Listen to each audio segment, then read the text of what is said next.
Continue orando, continue determinando. Se alguém disser para você, mas você já orou isso ontem, você já basta orar uma vez. Não, gente.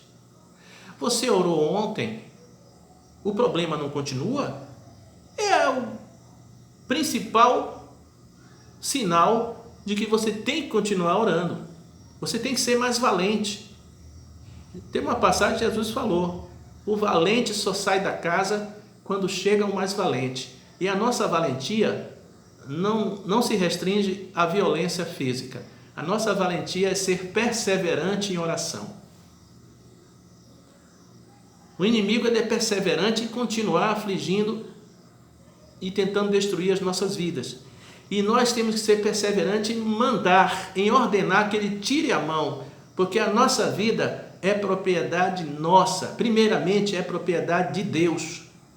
Ele nos delegou o corpo físico, ele nos delegou a família, a casa, os bens materiais, para que nós venhamos a dominar, para que nós venhamos a ser soberanos sobre esses fatores principalmente.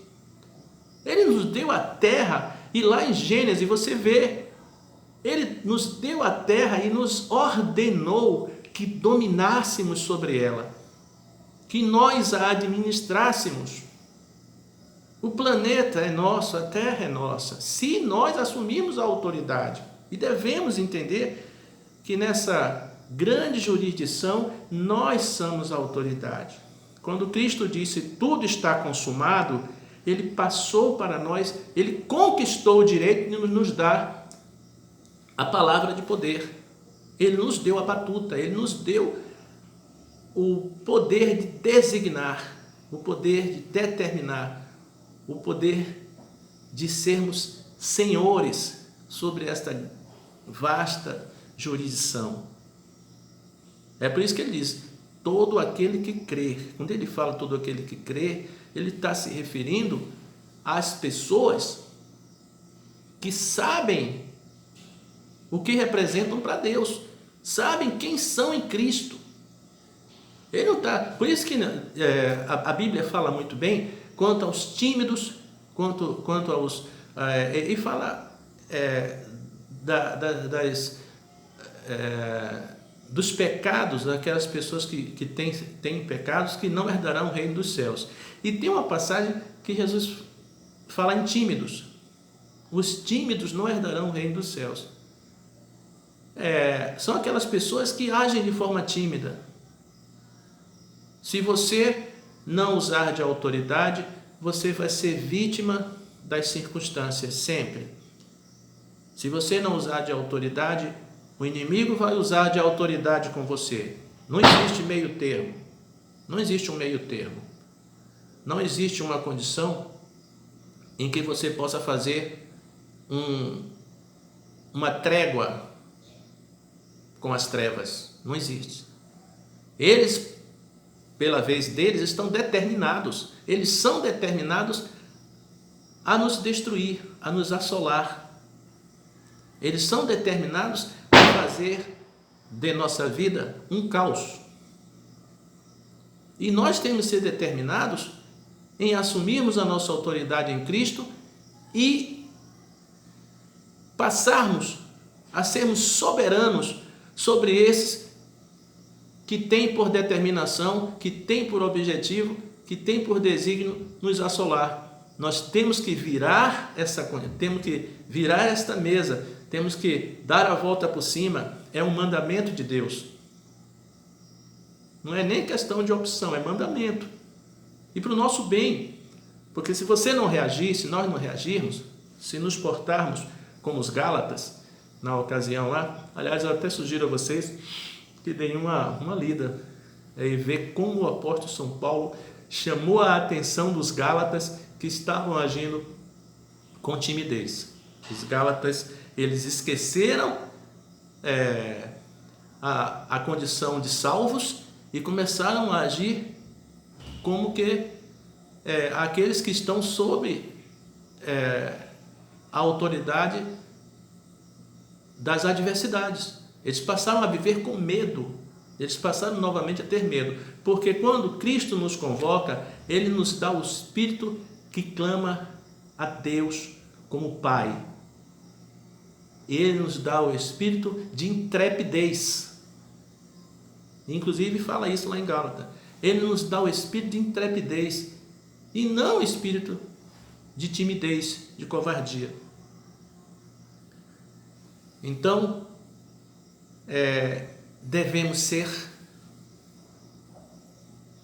no sentido que o apóstolo São Paulo adverteu os Gálatas, né? Exortou os Gálatas quanto a isso, nós devemos, sim, agir com intrepidez.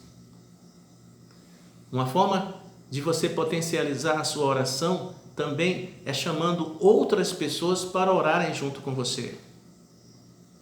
Escolha bem as pessoas, alguém que tenha determinação em orar, então procure. Mas de qualquer forma, você se associando com pessoas, você vai optimizar a sua oração.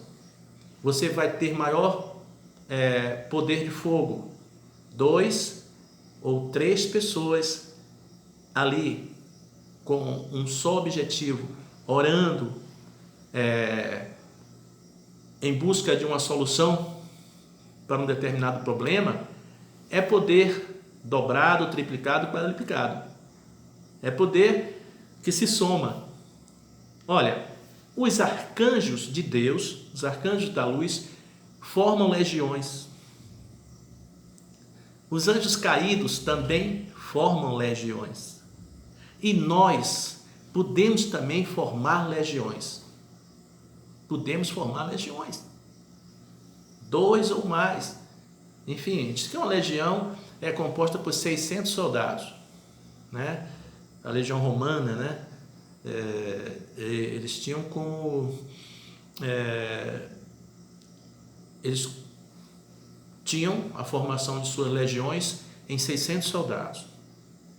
Outras nações, em outras legiões, podiam mudar para 800, 700, 400 soldados, mas a legião da ocasião em que Cristo disse: se eu quisesse, eu oraria ao Pai, e Ele mandaria 12 legiões de anjos e nós dominaríamos a terra.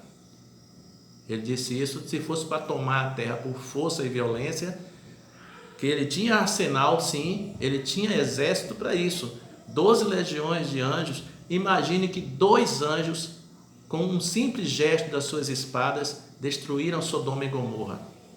E o arcanjo Miguel, com um só golpe da sua espada, matou mais de 180.000 soldados preparados para a guerra. Imagine o que 12 legiões de anjos, multiplique 600 vezes 12, sendo que apenas um anjo, o arcanjo São Miguel, com um gesto da sua espada, abateu, matou 180.000 soldados que estavam afligindo a nação de Israel. Então nós podemos também formar legiões. Uma campanha de oração, gente, é uma legião de crentes. Tem igrejas que têm templos espalhados pelo país inteiro. Tem igrejas que se organizam em oração e fazem jejuns, cada um nos seus estados, né? Nas suas regiões, nas suas cidades, mas através dos meios de comunicação eles elaboram uma hora, um determinado tempo, vamos dizer, uma determinada hora do dia em que eles juntos, estejam eles aonde estiverem, da extensão, por exemplo, do Brasil, que é um país grande, e eles naquele momento combinam entre si para entrar em oração por um determinado propósito. Isso é formação de legião de crentes. Os demônios, eles se ajuntam quando eles querem formar uma força, uma resistência para destruir ou para amarrar uma empresa, um país, uma cidade ou a vida de um empresário. Enfim, quando eles querem que uma instituição não cresça ou caia, eles formam uma legião e ali eles se tornam mais fortes. Inclusive Jesus disse que quando um homem é liberto, o inimigo, nossas almas, aquele espírito que saiu dele, fica dando voltas. E aquele espírito voltando, encontrando a casa adornada, limpa, mas sem a proteção de Deus, ele volta para aquela casa, ou seja, ele volta para o corpo daquele homem e chama mais 7 espíritos ainda piores do que ele. E você sabe que o diabo faz isso? Porque aquele homem em que ele foi expulso teve um momento de encontro com Deus e foi liberto. Vai que aquele homem encontra com Deus de novo, de alguma forma encontra um profeta, um apóstolo, um homem de Deus, um pastor, uma mulher de Deus, alguém que crê no poder de Deus e que usa da autoridade e o expulse novamente. Aí então é por isso, ele traz mais 7 e não é à toa, porque ele pretende resistir, ele pretende tornar mais difícil